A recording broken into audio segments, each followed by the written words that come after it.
तो शुरुआत करेंगे आज की एक बड़ी और अहम खबर के साथ। रिलायंस जियो में पिछले 2 हफ्तों में 3 मेगा डील्स हो चुकी हैं। जियो के हिस्सा खरीदने के लिए लिस्ट में आज विस्टा इक्विटी पार्टनर्स भी शामिल हो गए हैं। विस्टा 2.3% हिस्से के लिए 11,367 करोड़ रुपए का निवेश करेगी।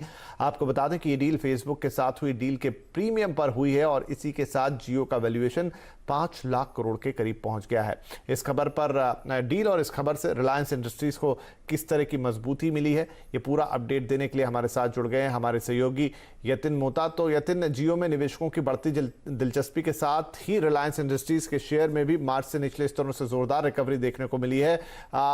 तो आप पूरा डील के बारे में और फिर उसके इंपैक्ट के बारे में हमें बताइए।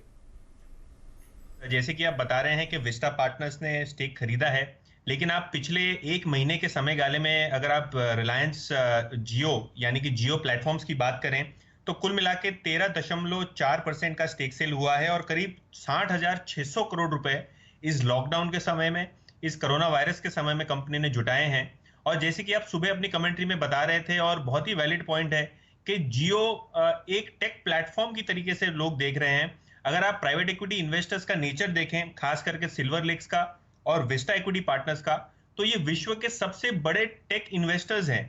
तो ऐसा नहीं है कि ये टेलीकॉम बिजनेस के लिए इसको खरीदा जा रहा है या रिलायंस का जो ओवरऑल अनलॉकिंग का सिनेरियो है वो हिसाब से खरीदा जा रहा है। ये प्योर एक टेक प्लेटफॉर्म के नजरिए से देखा जा रहा है, एक फिनटेक कंपनी के नजरिए से देखा जा रहा है, जिसके वजह से हमने ये देखा है कि इन्वेस्टर्स आज की तारीख में भी, इस स्ट्रगलिंग समय में भी 5 लाख करोड़ की ऊपर की एंटरप्राइज वैल्यू रिलायंस जियो को दे रहे हैं। जैसे कि सुमित बता रहे थे कि 10 लाख करोड़ के मार्केट कैप के पार रिलायंस इंडस्ट्रीज चला गया था आज।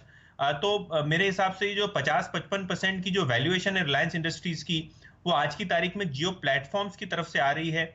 और ब्रोकरेजेस, खास करके सिटी, जिसका 1600 रुपए के ऊपर का टारगेट था, वो भी रिलायंस जियो की जो पर शेयर वैल्यूएशन है वो 780 रुपए आंक रही है।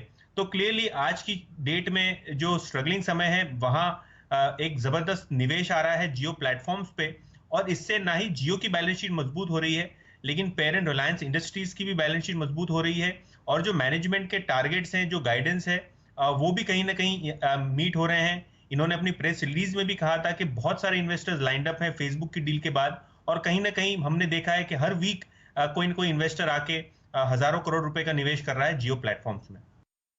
जी यतिन, बहुत शुक्रिया। और ये भी रहा कि इस डील के बाद रिलायंस का वैल्यूएशन वो 10 लाख करोड़ के पार चला गया है। जियो प्लेटफॉर्म्स बनेगा देश के कंज्यूमर से लेकर कारोबारी तक का सबसे बड़ा प्लेटफॉर्म। इसी पर देखिए आज कंज्यूमर अड्डा शाम 5:27 पर कि कैसे अब एक जियो है लेकिन उसके फायदे, उसके रूप अब अनेक हो चुके हैं। अब ये एक टेलीकॉम कंपनी से पूरा प्लेटफॉर्म बन गया है। तो ये खास पेशकश किस तरीके से जियो आपकी जिंदगी को बदलेगा, आज शाम को 5:27 पर।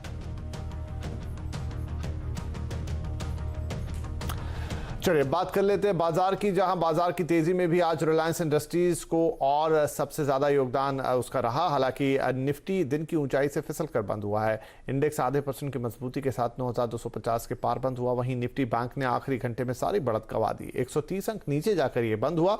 आज के कारोबार का पूरा अपडेट देने के लिए हमारे साथ जुड़ गए हमारे सहयोगी सुमित मेहरोत्रा। तो सुमित, सबसे पहले तो आज के बाजार के हाईलाइट्स। देखिए आज मार्केट का पूरा जो मूव था वो 2 दिग्गजों के पास था। एक है रिलायंस इंडस्ट्रीज और दूसरा है हिंदुस्तान यूनिलीवर। पहले तो मार्केट में गैप अप ओपनिंग देखने को मिली अंतर्राष्ट्रीय बाजारों के संकेतों की तर्ज पर। उसके बाद मार्केट्स में एक बाइंग थी मिड कैप स्मॉल कैप में, लेकिन सेकंड हाफ तक आते आते वो फिजल आउट हो गई और mid cap small cap more less flattish note पे ही बंद हुए। बैंकिंग में आज प्रेशर देखने को मिला, हायर लेवल से करीब 600 अंकों के आसपास तक की बिकवाली बैंकिंग स्टॉक्स के अंदर आई। पावर स्टॉक्स में आज प्रेशर था, लेकिन आज फिर से डिफेंसिव सामने आया। आईटी शेयरों में खरीदारी रही, एफएमसीजी शेयरों में खरीदारी रही, फार्मास्यूटिकल शेयरों में खरीदारी रही। लेकिन फिर से आज के 2 सबसे बड़े हाईलाइट, पहला रिलायंस इंडस्ट्रीज जिसकी मार्केट कैप 10 लाख करोड़ के पार एक बार फिर से पहुंच गई, और एचयूएल जो कि कल की बिकवाली के बाद आज जोरदार पुल बैक में था और 10% लोअर लेवल से एक स्ट्रॉन्ग पुल बैक देखने को मिला। तो ये दोनों और डॉक्टर रेड्डीज, ये तीनों शेयर एक अच्छा सपोर्ट मार्केट्स को प्रोवाइड करा रहे थे। राइट, तो ये तो रहे हाइलाइट्स, लेकिन अब बात कर ली जाए सुमित एक्शन की, वो सबसे ज्यादा कहां था? देखिए, शुरुआत करते हैं निफ्टी गेनर्स के साथ। सबसे पहला नाम बट ऑब्वियस HUL का ही है। आज एक जोरदार तेजी 5% का उछाल यहां देखने को मिला। इसके अलावा टेक महिंद्रा, डॉक्टर रेड्डीज और सन फार्मा, ये कुछ और ऐसे नाम थे जो कि एक अच्छी तेजी के साथ आज कामकाज करते हुए दिखाई पड़ रहे थे। इसके अलावा कुछ गिरने वाले शेयरों की बात की जाए तो उसमें NTPC, Mahindra and Mahindra, axis bank और इंडसइंड बैंक, ये कुछ और ऐसे नाम थे जहां पर आज प्रेशर आता हुआ दिखाई पड़ा। मिड कैप गेनर्स के तौर पे टोरेंट फार्मा आज लीड कर रहा था। सेकंड हाफ में इसमें जो बाइंग है वो थोड़ी और बढ़ते हुए दिखाई पड़ी। वोल्टास लोअर लेवल से एक अच्छा पुल बैक दिखा चुका है, लगातार दूसरा दिन जबकि तेजी के अंदर कामकाज कर रहा है। अपोलो हॉस्पिटल सेकंड हाफ का स्टार परफॉर्मर और इन्फो एज में भी आज सेकंड हाफ में एक अच्छी खरीदारी देखने को मिली। मिड कैप लूजर्स में नंबर्स के बाद RBL बैंक में सबसे ज्यादा प्रेशर। इसके अलावा टोरेंट पावर, BEL और REC, ये कुछ और ऐसे नाम थे जो कि आज जब बिकवाली के साथ कामकाज करते हुए दिखाई पड़े। F&O गेनर्स में आज सबसे ऊपर था HDFC लाइफ, एक अच्छी बाइंग इंश्योरेंस स्पेस में, इसको HDFC लाइफ लीड कर रहा था। F&O का टॉप गेनर बन के आज बंद हुआ। इसके अलावा कोलगेट सेकंड हाफ में बाइंग आई, टोरेंट फार्मा और साथ साथ SBI लाइफ इंश्योरेंस का एक और शेयर जहां पे खरीदारी देखने को मिली।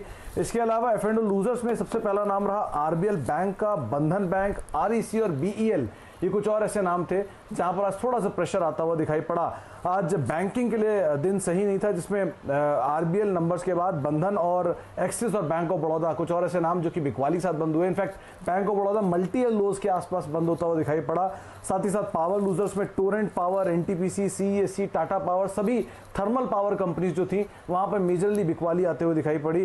फार्मा के लिए अच्छा दिन, जिसको सन फार्मा लीड कर रहा था, डॉक्टर रेड्डी साथ दे रहा था। लुपिन और बायोकॉन दोनों में खरीदारी देखने को मिली। FMCG से कोलगेट, HUL, नेस्ले और गोदरेज कंज्यूमर में खरीदारी रही। और आखिरी में आज खबरों के दम पे या फिर नतीजों के दम पे जो शेयरों में मूवमेंट आया उसमें पहला नाम SBI कार्ड्स का, साथ ही साथ डॉक्टर रेड्डीज अच्छी खबर के बाद चढ़ा। लॉरस लैब बिकवाली रही और साथ ही साथ RBL बैंक खराब नंबर्स के बाद तेज बिकवाली आते हुए दिखाई पड़ी। तो ओवरऑल हफ्ते का आखिरी कारोबारी सत्र हरे निशाने बंद हुए, लेकिन हायर लेवल से बिकवाली के साथ मार्केट बंद होते हुए दिखाई पड़े।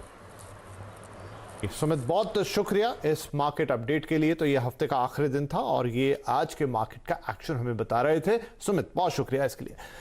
आज रेलवे ट्रैक पर एक बड़ी ट्रेजेडी हो गई। कोरोना संकट के बीच प्रवासी मजदूरों की वापसी पर महाराष्ट्र के औरंगाबाद में एक बड़ी घटना घटी। दरअसल रेलवे ट्रैक के रास्ते मजदूर मध्य प्रदेश जा रहे थे, लेकिन माना जा रहा है कि थकान के चलते वो ट्रैक पर ही सुस्ताने लगे और फिर नींद लग गई। इस बीच मालगाड़ी आई और मजदूर इसकी चपेट में आ गए। हादसे में 16 मजदूरों की कटकर मौत हो गई। ट्रैक पर रोटी, कुछ पैसे और कपड़े बिखरे पड़े थे। चश्मदीदों ने बताया कि लॉकडाउन के बाद बड़ी मुसीबतों से मजदूर जालना से भुसावल जा रहे थे और वहां से अपने घर मध्य प्रदेश जाने वाले थे। हादसे के बाद मध्य प्रदेश के मुख्यमंत्री शिवराज सिंह चौहान और महाराष्ट्र के मुख्यमंत्री उद्धव ठाकरे ने मृतकों के परिजनों के लिए 5 लाख रुपए के मुआवजे का ऐलान किया है। प्रधानमंत्री मोदी, राष्ट्रपति रामनाथ कोविंद, कांग्रेस नेता राहुल गांधी ने इस दर्दनाक हादसे पर दुख जताया है। वहीं बीएसपी अध्यक्ष मायावती ने कहा है कि सरकार को ऐसे कदम उठाने चाहिए ताकि इस तरह की घटनाएं दोबारा ना हो। साथ ही पीड़ित परिवारों को आर्थिक मदद मिलनी चाहिए। केंद्र और राज्य सरकारों को इस प्रकार की दर्दनाक घटनाओं को पूरी गंभीरता से लेना चाहिए ताकि ऐसी घटनाओं की फिर से पुनरावृत्ति ना हो सके। साथ ही उनके पीड़ित परिवारों की पूरी आर्थिक मदद भी जरूर करनी चाहिए। भारत में कोरोना पॉजिटिव 56,000 के पार पहुंच गया है। मुंबई में ही 10,000 से ज्यादा का आंकड़ा है। मुंबई से एक चिंता की बात यह भी है कि वहां जेल में भी कोरोना पॉजिटिव मिले हैं। वहीं दिल्ली और गुजरात में नंबर लगातार बढ़ रहे हैं। दिल्ली में 5,500 मरीज है। इस बीच BSF में कोरोना संक्रमण तेजी के साथ बढ़ा है। चलिए, तो हम अपने संवाददाताओं की टीम के पास चलते हैं और लेते हैं एक ताज़ा अपडेट। दिल्ली से हमारे साथ जुड़ गई हैं हमारी संवाददाता दीपाली नंदा, जो दिल्ली के साथ साथ हमें एक राष्ट्रीय तस्वीर भी बताएंगे। और साथ में मुंबई से विवेक हमारे साथ जुड़ रहे हैं। पहले हम चलेंगे दीपाली के पास। तो दीपाली, नेशन वाइड देखें, यह आंकड़ा लगातार बढ़ रहा है। पिछले 24 घंटे में फिगर्स काफ़ी तेज़ी के साथ बढ़े हैं और साथ ही ये कि अभी भी महाराष्ट्र, गुजरात, ये स्टेट सबसे ऊपर है। राइट, तो शायद दीपाली से हमारा संपर्क नहीं हो पाया है, लेकिन विवेक हमारे साथ जुड़ गए हैं। तो पहले हम मुंबई की ही बात कर लेते हैं, महाराष्ट्र की, क्योंकि पूरा फोकस इस वक्त महाराष्ट्र और मुंबई पर है। आज रात 8 बजे उद्धव ठाकरे, जो महाराष्ट्र के मुख्यमंत्री हैं, वो भी एक विशेष संबोधन करने वाले हैं। क्या बोलेंगे उसका भी इंतजार रहेगा, लेकिन सबसे पहले हम विवेक से ये जानना चाहेंगे, विवेक, इस वक्त महाराष्ट्र के ताज़ा आंकड़े क्या हैं और स्थिति में कितना बदलाव हुआ है? विपिन, देखिए स्थिति में कुछ भी बदलाव नहीं हुआ है और जो स्थिति है वो अब धीरे धीरे बद से बदतर होती जा रही है। 17,000 मामले अब पूरे महाराष्ट्र में हो चुके हैं, जिनमें से सिर्फ मुंबई की बात करें तो 12,000 मामले सिर्फ और सिर्फ मुंबई में हैं। 450 से ज़्यादा मौतें सिर्फ महानगरी मुंबई में हैं। यानी कि अंदाजे लगाइए कितनी मौतें हिंदुस्तान के अगर कुछ 4-5 राज्यों को मिला दे भी जाए तो उतनी मौतें और उतना कोरोना वायरस मामला भी नहीं होगा जितना सिर्फ इकलौता मुंबई में है। और दूसरी तरफ जो आपने शुरू में बताया था कि मजदूरों को लेकर अब काफ़ी ज़्यादा कदम उठाने की सरकार कोशिश कर रही है, क्योंकि आज सुबह जो महाराष्ट्र औरंगाबाद में एक दर्दनाक घटना घटी है वो अपने आप में कई सवाल लेके खड़े हो रही है कि आखिरकार सरकार मजदूरों को खाना पीना और रहने की जगह क्यों नहीं मुहैया करा पा रही है, और जिसकी वजह से ये जो मजदूर है हर दिन मरते जा रहे हैं। आपको बताना चाहेंगे कि ये घटना ऐसी नहीं कि पहली बार हुआ हो, इससे पहले भी सड़क से जा रहे मजदूर जो यहाँ से यूपी और बिहार जा रहे थे, जो हज़ारों किलोमीटर पैदल चलते थे, उसमें जो डेटा भी हमारे सामने आया है 30% जो एक्सीडेंट है वो सिर्फ मजदूर के हुए बॉम्बे में, महाराष्ट्र में। तो आप अंदाजा लगाइए कि कुछ लोग जो मजदूर है वो रोड एक्सीडेंट में मारे जा रहे हैं, कुछ मजदूर रेलवे एक्सीडेंट में मारे जा रहे हैं। तो अंदाजा लगाइए किस तरह से जो मजदूर है उन पर कहर बनकर ये कोरोना वायरस जो लॉकडाउन जो पैंडेमिक है वो पूरी तरह टूट रहा है। जो मजदूर आज मारे गए हैं बताया जा रहा है कि वो एमपी के रहने वाले थे और कल एक ट्रेन निकली थी वहाँ से औरंगाबाद से एमपी के लिए, लेकिन वो ट्रेन को पकड़ नहीं पाए थे। तो उनको कुछ जानकारी मिली थी कि भुसावल से शायद आज कोई ट्रेन जाने वाली है। उसी आनंद फानंद में ये सभी जो 18 मजदूर है वो पैदल के रास्ते जालना से औरंगाबाद जा रहे थे, लेकिन बीच में उन्हें थक गए थे, जिसके बाद वो रेलवे पटरी पर ही सो गए थे। उनको इस बात का अंदाज़ा नहीं था कि जो रेलवे पूरी तरह से बंद है, वो जो पैसेंजर ट्रेन है वो नहीं चल रही है, लेकिन जो गुड्स की ट्रेन है, जो मालगाड़ियाँ वो चल रही हैं। मजदूरों को लगा कि रेलवे नहीं चल रही है और रेलवे जो पटरियों पर रेल नहीं आएगी, लेकिन उन्हें इस बात का अंदाज़ा था कि 5:50 पर मौत बनकर उनकी जो रेलगाड़ी आई थी और 16 लोगों को टक्कर मार दी गई थी, जिसमें 16 लोगों की मौके पर ही मौत हो गई थी। 2 लोग गंभीर रूप से घायल हैं और 2 लोग सुरक्षित बचे हैं। जो लोग बचाए गए हैं, जो लोग बचे हैं, उन्होंने ही पूरी जानकारी थी कि वो भुसावल जा रहे थे, भुसावल से पूरी कोशिश कर रही थी कि वो एमपी पहुंचे। हालांकि अब पूरे मामले अब राजनीति शुरू हो रही है, आरोप प्रत्यारोप का दौर शुरू हो चुका है। दोनों सरकारें बोल रही हैं कि गलती किसकी है, उनको जो मजदूर हैं उन्हें मुहैया नहीं कराया गया, खाने पीने की व्यवस्था नहीं की गई, इसी वजह से मजदूर अब पलायन कर रहे हैं। लेकिन विपिन, हम आपको बताना चाहेंगे, हम खुद आज दिल्ली और मुंबई दिल्ली के हाईवे पे थे। आज के दिन भी अंदाजा लगाइए 45वां दिन है लॉकडाउन का, उसके बावजूद भी हजारों मजदूर पैदल चलकर या यूपी के इलाहाबाद, बहराइच, गोरखपुर ये सब जगह पहुंच रहे हैं। अमूमन जो डिस्टेंस हम आपको अपने दर्शकों को बताना चाहेंगे, मुंबई से गोरखपुर और इलाहाबाद का जो डिस्टेंस है वो तकरीबन 1600 से 1800 किलोमीटर है। तो फिर अंदाजा लगाइए कि इतनी कड़ी धूप में छोटे छोटे बच्चों के साथ अपने सामान, इतने भारी भारी सामान के साथ लोग पैदल चल पड़े, क्योंकि उनका साफ तौर पर कहना है कि ऑप्शन अब उनके पास कुछ नहीं बचे हैं। इतने दिन तक जो पैसा जमा था वो पूरी तरह से खत्म हो चुका है, खाने के लाले पड़ रहे हैं। अब उनका आखिरी रास्ता ये बचता है कि किसी तरह वो अपने गांव पहुंचे, किसी तरह से अपने गांव पहुंच के खाना वाना का जुगाड़ कर पाएं, तो अपनी जान बचा सकें। तो हालात जो है वो मजदूरों को लेकर बहुत ज़्यादा सेंसिटिव होते जा रहे हैं। एक और अपडेट देना चाहेंगे आपको, जो दिल्ली से टीम आई है जिसको जो लीड कर रहे हैं अग्रवाल, उन्होंने कल देर शाम राजेश टोपे जो हेल्थ मिनिस्टर है उनसे वीडियो कॉन्फ्रेंसिंग करके पूरा जायजा लिया कि महाराष्ट्र और मुंबई में क्या क्या स्टेप उठाए जाएंगे। तो हो सकता है कि जो मुख्यमंत्री उद्धव ठाकरे आज शाम को 8 बजे जो फेसबुक लिंक पे प्रेस कॉन्फ्रेंस करेंगे उसमें वो आगे का स्टेप बता सके कि केंद्र सरकार और राज्य सरकार मिलकर दोनों क्या क्या कदम उठा रहे हैं ताकि मुंबई और महाराष्ट्र में कोरोना वायरस के मामले रुक सकें। विपिन जी बिल्कुल, तो इस शाम के प्रेस कॉन्फ्रेंस का इंतजार रहेगा, क्योंकि जैसा आपने कहा कि एक नेशनल टीम आई हुई है महाराष्ट्र लव अग्रवाल की नेतृत्व में, और आज शाम को एक बड़ा अनाउंसमेंट हो सकता है महाराष्ट्र और मुंबई की आगे की स्थिति को लेकर। दीपाली के पास चलेंगे। दीपाली, तो सबसे पहले एक नेशनल फिगर आप हमें दे दीजिए, उसके बाद हम बात करेंगे दिल्ली की।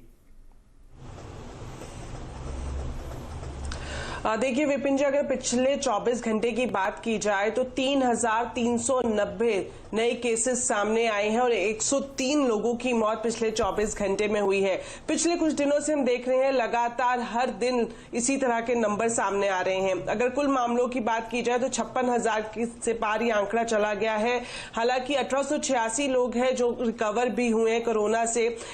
माफ कीजिएगा 1886 लोग हैं जिनकी मौत हुई है और वहीं 16,000 से ज्यादा लोगों ने रिकवर भी किया है। अगर हम रिकवरी रेट की बात करें तो ये अब बढ़कर 29.35% तक पहुंच गया है। आज सुबह ही केंद्रीय स्वास्थ्य मंत्री डॉक्टर हर्षवर्धन ने तमिलनाडु और कर्नाटक के स्वास्थ्य मंत्रियों के साथ वीडियो कॉन्फ्रेंस की है। हम देख रहे हैं पिछले 4-5 दिन से लगातार केंद्र सरकार ऐसे राज्यों के साथ लगातार संपर्क में है जहां पर स्थिति काफी गंभीर हो रही है। इसमें महाराष्ट्र, गुजरात, पश्चिम बंगाल, दिल्ली और अब कर्नाटक और तमिलनाडु जैसे राज्य शामिल हैं। एक और अपडेट मैं देना चाहूंगी जो कि स्वास्थ्य मंत्रालय की तरफ से आ रहा है, वो ये कि आयुष मंत्रालय ने स्वास्थ्य मंत्रालय को सिफारिश की थी कि जो अश्वगंधा है उसको क्लिनिकल ट्रायल के तौर पर मंजूरी दी जाए। कोविड-19 पेशेंट के इलाज के लिए आयुष मंत्रालय ने एक रिसर्च की है कि अश्वगंधा समेत जो दूसरी कुछ आयुष की दवाइयां हैं उसके जरिए कोविड-19 पेशेंट का इलाज किया जा सकता है, उन्हें स्वस्थ किया जा सकता है। तो आज ही स्वास्थ्य मंत्रालय की तरफ से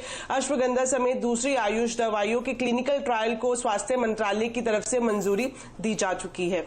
राइट, तो ये बात हुई नेशनल लेवल पर क्या चल रहा है दीपाली, लेकिन अगर हम बात करें दिल्ली की तो वहां पर इस समय स्थिति कैसी है? क्या कुछ सुधार के संकेत दिख रहे हैं? देखिए, फिलहाल किसी भी तरह का सुधार नहीं दिखाई दे रहा है। अगर पिछले 24 घंटे की बात की जाए विपिन जी, तो रिकॉर्ड तोड़ नए मामले राजधानी दिल्ली में आए हैं, कुल 448। अब तक के सबसे ज्यादा पॉजिटिव मामले हैं जो एक ही दिन में सामने आए हैं। चिंता की बात यह भी है कि जो कोरोना वॉरियर्स हैं वो लगातार इसकी चपेट में आ रहे हैं। आज ही ये अपडेट मिला है कि जो दिल्ली विभाग का कैट्स विभाग है वहां पर 48 लोग कोरोना पॉजिटिव पाए गए हैं। ये सभी लोग असिस्टेंट एम्बुलेंस ऑफिसर हैं और जो कंट्रोल रूम बनाया गया है जहां पर कोई भी व्यक्ति क्वेरी करके या फिर एम्बुलेंस बुला सकता है, ये सभी लोग वहां पर तैनात थे। 48 के 48 लोग कोविड-19 पॉजिटिव पाए गए हैं। एक और कदम राजधानी दिल्ली में उठाया गया है। शराब की दुकानों पर जो अभी भी लंबी लाइनें देखने को मिल रही है उसे कम करने के लिए अब दिल्ली सरकार ने ई टोकन की व्यवस्था की है, यानी कि अगर किसी को भी शराब खरीदनी है तो पहले ऑनलाइन ई टोकन लेगा और उसके बाद ही वो दुकान पर जाकर शराब खरीद सकेगा। जी ठीक है दीपाली, बहुत शुक्रिया नेशनल अपडेट और दिल्ली के बारे में जानकारी देने के लिए। साथ में विवेक, आपका भी बहुत शुक्रिया मुंबई और महाराष्ट्र का अपडेट देने के लिए। और नजर रहेगी शाम को उद्धव ठाकरे की प्रेस कॉन्फ्रेंस पर कि वहां से क्या कोई बड़ा और खास अहम ऐलान निकल कर आता है। फिलहाल आप दोनों का बहुत शुक्रिया। और आज आवाज अड्डा में हम क्या कर रहे हैं? जी हां, देश भर में कोरोना के मामले बढ़ रहे हैं और महाराष्ट्र, जैसा हम विवेक से अभी सुन रहे थे, बात कर रहे थे, इसका हॉटस्पॉट है। मुंबई में सबसे ज्यादा कोरोना केसेस हैं। तो आखिर महाराष्ट्र और मुंबई में क्यों नहीं लग पा रही कोरोना पर लगाम? आज आवाज अड्डा में इसी पर करेंगे एक बड़ी चर्चा, बड़ी बहस कि देश की आर्थिक राजधानी आखिर क्यों कोरोना की चपेट में सबसे ज्यादा है। कोरोना मुंबई में महाआफत। और ब्रेक लें उससे पहले आपको एक बार फिर बताएं कि आज से आपका फेवरेट शो कंज्यूमर अड्डा फिर से लौट रहा है, जहां पर हम खासतौर पे कंज्यूमर से रिलेटेड इश्यूज उठाते हैं, कंज्यूमर से रिलेटेड बातें करते हैं। आपके फायदे की क्या चीज इस समय देश दुनिया में हो रही है। और जैसा आप जानते हैं कि अब धीरे धीरे लॉकडाउन में ईज की जा रही है, उसमें ढील दी जा रही है उन इलाकों में जहां चीजें बेहतर हुई हैं। देश के बहुत सारे हिस्सों में चीजें अब धीरे धीरे सामान्य की तरफ ले जाने की कोशिश है। तो आज हम बात करेंगे जियो एक फायदे अनेक, क्योंकि आप जानते हैं जियो में एक के बाद एक 3 बड़ी डील हुई है। और जियो जो कंपनी है वो अब एक टेलीकॉम कंपनी से बढ़कर एक बड़ा प्लेटफॉर्म बन रहा है, जिस पर एक साथ शॉपिंग से लेकर इंटरनेट से लेकर टीवी, ब्रॉडबैंड और बहुत सारी चीजें ऐसी हैं जो आपके जीवन को बदलने का मादा रखती हैं। तो आज शाम 5:27 पर जरूर जुड़िए हमारे साथ जियो एक फायदे अनेक कंज्यूमर अड्डा में, जिसकी शुरुआत आज से हम फिर आपके लिए कर रहे हैं।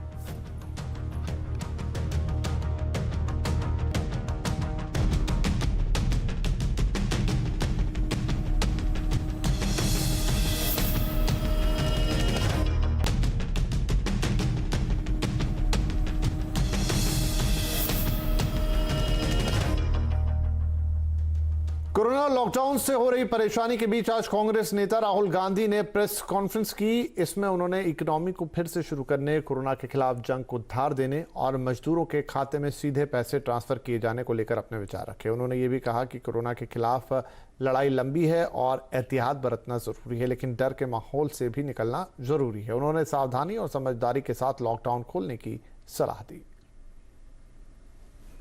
लॉकडाउन हुआ नहीं हुआ वो सब ठीक है, उसकी जगह है, वो हो गया है, वो पास्ट में है। मगर अब खोलने की स्ट्रैटेजी की जरूरत है। तो रेड, ऑरेंज एंड ग्रीन का जो हेल्थ केयर वाला सिस्टम है और इकोनॉमिक जो सप्लाई चेन है उसमें क्लैश है।